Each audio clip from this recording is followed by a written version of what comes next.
Le baromètre IFOP fiducial, Arlette Chabot pour Sud Radio et Paris Match. Forte progression de la cote de popularité de Marine Le Pen, c'est ce qui est le plus frappant, même si évidemment c'est toujours en tête ce que je disais tout à l'heure, Nicolas Hulot devant Martine Aubry, il y a François Baroin qui est bien positionné également.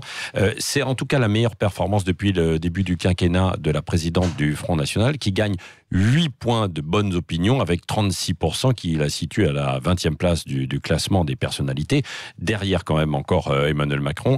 Explication évidente, Marine Le Pen bénéficie des débats qui tournent plus ou moins en sa faveur.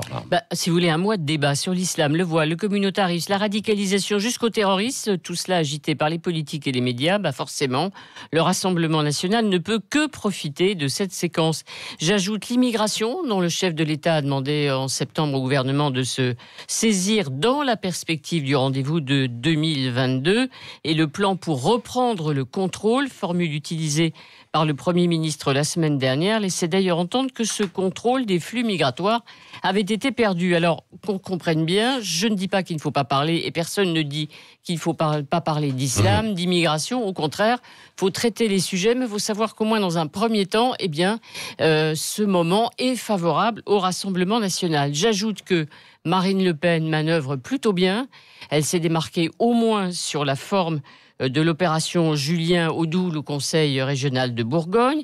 Elle a qualifié tout de suite d'attentat l'attaque contre la mosquée de Bayonne et elle ne se limite pas à ces thèmes puisque par exemple, elle s'engage dans le combat contre les retraites et appuie le mouvement du 5 décembre parce qu'elle a un objectif et une pensée, Marine Le Pen, ce sont les électeurs de Jean-Luc Mélenchon dont elle espère avoir en grande partie leur aliment au second tour de l'élection présidentielle. C'est vrai. Alors du coup, cette élection présidentielle dont l'affiche semble déjà figée, on la voit déjà, Emmanuel Macron, Marine Le Pen, même si finalement, quand on regarde d'autres enquêtes, les Français ne se satisfont pas de ça aussi, de cette affiche. Non, ils ne se satisfont pas de cette affiche, mais effectivement, le duel est installé parce qu'Emmanuel Macron a désigné Marine Le Pen comme son adversaire pour 2022. Il l'avait déjà ciblé ainsi aux européennes.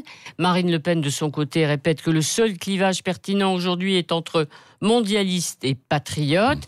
Et d'ailleurs, les Français eux-mêmes ont conforté ce face-à-face aux européennes. Alors pour Emmanuel Macron, Marine Le Pen est peut-être l'assurance d'être réélue, mais c'est un jeu dangereux parce que Marine Le Pen, on vient de le dire, progresse, adversaire officiel, ça lui profite éventuellement sa présence au second tour. Souvenez-vous, c'était 2 ans avant la précédente élection présidentielle. L'hypothèse Marine Le Pen était quand même qu'une hypothèse. Aujourd'hui, effectivement, elle est installée. Alors vous me direz, peut-on échapper à ce duo ? Je vous dirais qu'il faudrait peut-être que les autres oppositions se réveillent. Alors au PS, c'est le désert.